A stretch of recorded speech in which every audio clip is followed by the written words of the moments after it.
bàbá olóyin Sẹ̀san Adéwùsì tá ń tọ́lọ́run gbogbo ènìyàn tó bá fẹ́ ròyìn ògidì ọ̀dọ̀ Sẹ̀san. Good day, Fias.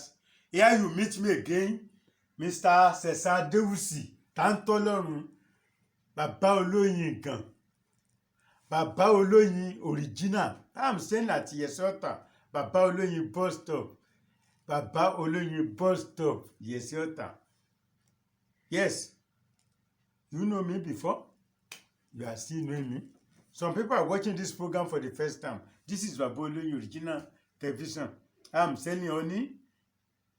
Original honey. Yes, original honey. Undiluted honey. I'm the publisher of Ọ̀nà Àbáyọ sí Ìṣòro Ẹ̀dá. Ọ̀nà Àbáyọ fún Ìṣòro Ẹ̀dá. Solution to Woman Problems. This is the latest book, African Power. African Power. This is healing power of this is honey as a medicine.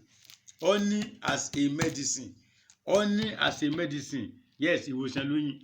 This is agbára ìwòsàn oyin. Healing power of honey. Healing power of honey. Agbára ìwòsàn oyin. This is QX. Yes, QX. QX. You know, those people who are having fibroid. You have fibroid, you don't want to do operation. This is the egg for you. You mix it with honey. You will mix this thing thoroughly with honey. Then you mix the last one that you can see inside this book. I cannot say everything free. Yes, when you buy this book, you will know what to do. When you buy this book, you will know what to add. But I'm still advising people. Any honey, any eggs they want to sell for you, it should be a fertile egg. It should be fertile eggs. That the egg that is not above 10 days. If it is above 10 days, it cannot work. It must be a fertile egg. And the duration or the lifespan must not be more than 10 days. That is why some people follow my instruction. They are not thanking God. If you do operation for fibroid before more than 2 times, 3 times, you don't need to come here. You don't need to buy my books. Because we have been advertising this thing for 15 years, 10 years. We are nowhere to be found. That's what I normally tell those who have stroke. If you have got injection for stroke before, don't near me. Yes, I usually say, I've stopped treating stroke. I've stopped it. Those who know that, I know it. When they brought a man to me about 3 weeks ago, they thank God. I won't mention names. I won't mention how it happened. But those people concerned are watching me. They are my fans on YouTube. It's because people don't show appreciation. That is why we stop some things. This is African sausage. Africa is my fatherland. Africa is my fatherland. Nigeria is my country home. We can use this thing for penis enlargement. We can use it for breast enlargement. How you are going to do it is in the book African Power. African Power. You know, orange trees normally stay inside bush. It is human beings. It is human beings that will labor themselves to find it. Igbó lọ́sàn wà, ọmọ aráyé lọ́nà lọ bá, ọmọ aráyé ọ̀lànà wà bẹ́ẹ̀. Some people they are being appointed as commissioners, ministers, ambassadors. Some of them they don't belong to any political party, but their schoolmates, old schoolmates, friends of olden days, they will find them. Your luck will shine. They will find you. What we will do for that one is orange peas, a portion. Orange peas. What we have to eat is inside the book, African Power. Some people, they try it. They only use orange peas with honey. And I say because you get sense past other people. They didn't wait for the book to be released. Some people, they called me when the book was about to be released. They said I should tell them the secret. What they are going to add to orange peas. They don't mind any amount I want to collect. I said I'm not releasing that thing until the book is finally released to the market. If I'm so foolish, I release the market, I release the secret for you. Then you go after to release on YouTube that this is what you are going to add to Orange Peace. The book will be valueless. Iṣẹ́ oníròyìn làwa náà ṣe tẹ́lẹ̀. Yes, oríta fi ṣèwé òpó mbẹ́. You want me to teach you the thing that is about to be released in a book? I didn't give them. I waited till the book was released in October. The book was released in October 18. And I'm warning those people that normally steal my book, some things from my book, to load on YouTube. Please, enough is enough. Don't copy from this book again. Especially this new book. Don't tamper with this one at all. At all. I'm still warning you for the last time. Don't tamper with it too. Because this thing, I told you people you can use coconut water and honey to get money, and how to stop bad spending. Bad spending is in this book. Some people copy it on their YouTube channels. They are doing as if they are the original the original man who as if they are the original man who get the idea. Yes. How to you can use bitter leaf to remove hatred from your body. It's in this book. Some people, they are doing sunshine. You will add pepper to their own. They will add onion to their own. That one doesn't concern me. So they are using that to confuse people. This is African power. Yes. I mentioned some rules there. The rules here for rheumatism, arthritis. Yes. If you are always complaining, if your wife is always complaining, or you are the one complaining, the go-slow of Oju Elegba today, the go-slow of Baruwa Estate, the go-slow of Sango to Water, Yahweh Magbetu is no fellow me. Your wife will not like you again. Yes, your wife will start to date your security man. Your wife will start dating your driver.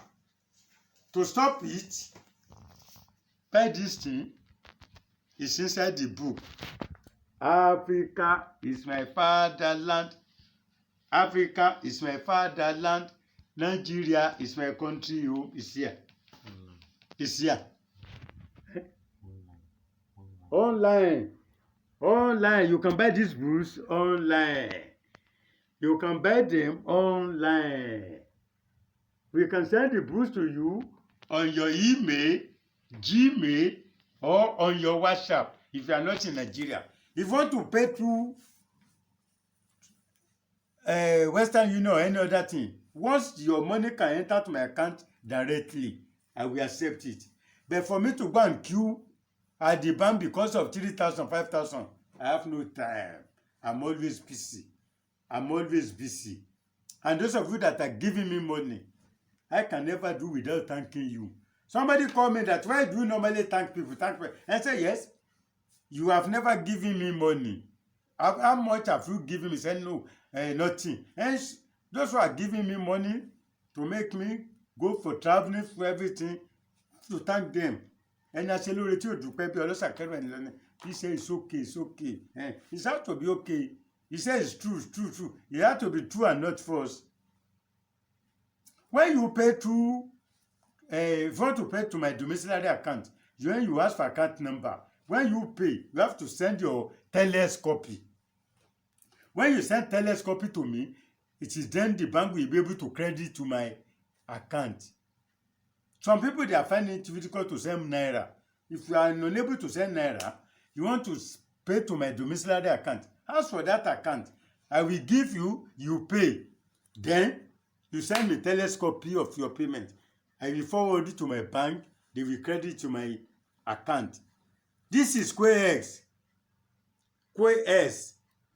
If you are the type that you have fibroid and you don't want to do operation for it, this is the egg for you. You will break it, mix it with honey. Then The last one that I mentioned here, you mix it together. By the special grace of God, you will thank God. A lady came to me. She came with some gifts that a friend of her, when she was in secondary school, introduced me to her. That she has fibroid. She married for 7 years. She couldn't deliver. She couldn't born. She couldn't get pregnant. But a school, a former schoolmate that happened to marry her own brother. As for what happened, you marry for long, you never get issues. Say, this is what happened to me. Before I marry your brother, this is what happened to me. You have to thank Baba Oloyin at Yesi Ota. This is what happened. The girl came, God answered her prayers. She also thanked me. I thank God in her presence. Yoruba gets nǹkan o, Yoruba ní nǹkan lọ́wọ́ o. Some people they are asking me of Ewe Origin. That one, if I will put it inside my next book, I don't know. But for those who haven't for that secret, you have to pay for that. Gbogbo aṣọkọ́lá ń sá lóòrùn. Ewe Origin ló ní ká ẹ forí tèmi jì mí. Ewe rẹ́rìn kó mi ló ní ká ẹ mọ́ rẹ́rìn sí mi. We have different types. Yoruba get many things. Yes. Ewe kí lẹ fi mí ṣe. I told you about how you can use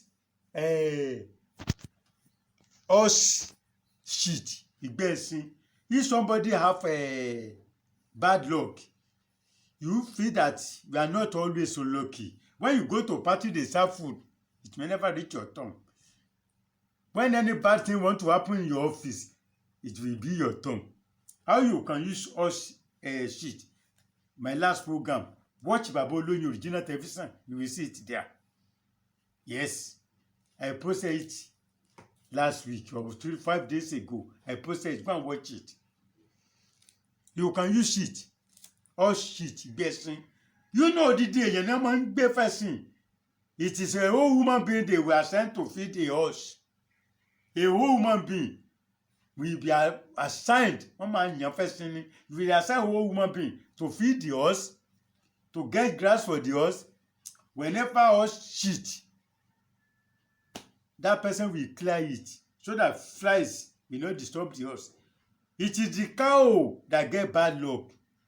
The cow will trek from Sokoto to Abuja, Sokoto to Ekiti, Sokoto to Ibarapa, Sokoto to Igangan.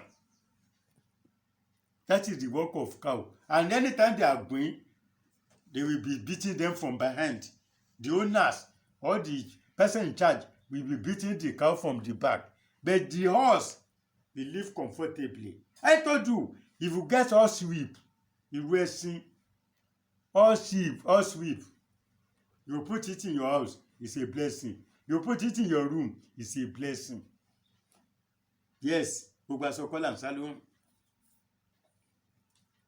Yoruba get power. This is honey. It's very good to lick at marriage ceremony, chieftainship ceremony, freedom ceremony. The opposite is that when there is a war, our people can use bees. The bees that produce this to sting the enemies. Wọ́n á fọyín palúwa ẹni tó bá ṣègbéraga sí Yorùbá. Wọ́n fọyín pààyàn ní ìbẹ̀yìn bá mi o, ìbẹ̀yìn ìyá mi o, ìbẹ̀yìn tẹ́ ẹ̀ nílé ayé ẹ̀jẹ̀ má fọyín bá mi jà o. Adùn ẹ̀lẹ́mí fẹ́ mọ́ rí o, adùn ẹ̀lẹ́mí ń rí o, adùn ẹ̀lẹ́jẹ̀ mọ́ rí o. Wọ́n ṣègbéraga, they can use bees to clear a whole town. Yes, Yorùbá get that power. Àṣegbé ń bẹ lọ Yorùbá. Àṣẹ̀fíjìn, àfẹ́ẹ̀rí, òkìgbẹ́, they cut you with cutlass. It will never enter. Yorùbá get it. Àti ìdíjò, when they shoot like this, the bullet will come back to the person that shoots. Yorùbá get it. Ìbá yín wẹ̀yìn ìyá mi ẹ̀yin bá mi o. Àṣàṣì wà o. Àṣàṣì. They will ask person to commit crime. Àṣàṣì wà o. Àyìnrí burúkú o. Back again. If your wife is always complaining that you are not up to date, this is the route for you. Don't let your wife divorce you. Your wife will divorce you if you don't take care of yourself. Don't forget my telephone number. It's at the bottom of this video. 080 54 74 94 55. This is Baba Oloyin Original Television. 080 54 74 94 55. You can WhatsApp me. Send your message on WhatsApp. I will reply you. It is not possible for me to hold the phone for 24 hours. Some people are visiting me. Those who want to visit me, they must phone or call in advance. I'm not always around. You know, for the past 3 weeks, I told you in my last video, I was out of the country for research. Now I'm back again. You will be enjoying me every Saturday by the special grace of God. Then don't forget to watch my sister's station, Kenny Show Television.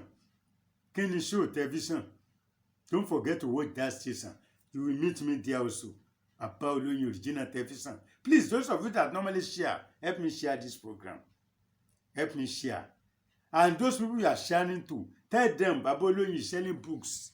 I'm selling books and honey. You can get my books online. If you cannot come to Baba Oloyin bus stop, Iyesiota, you can go to my agency in the town. Go to Surulere, number 5C, Akerele Street Extension, opposite Power Holding, Akerele Surulere. You can go to Shodi, BS Media Services,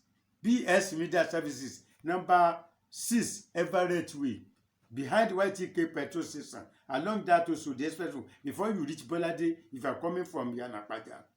Number 6, Everett Way, Alasia bus stop, Alasia Oshodi. You can get my products at Barika, house of number 36 Ilaje Road, Barika. Number 36 Ilaje Road, Barika. Atikoto Egbe, house of Mama Amubo, Iya Amubo, number 2 Femi Osobu Street, Oja Agodo. That's Agodo Market.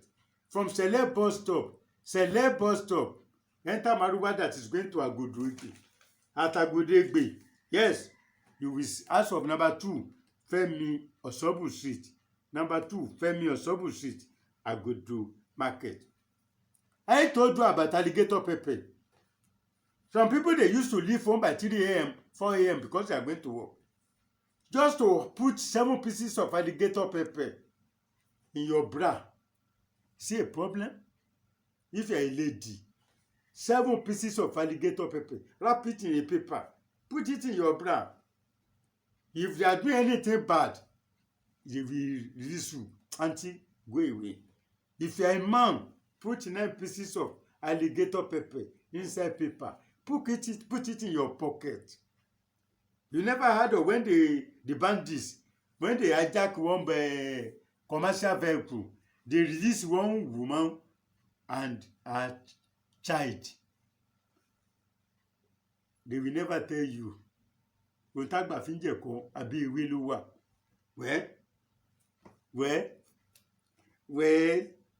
Gbogbo asokola n salorun. Don't forget to buy my books online. You can buy all these books online.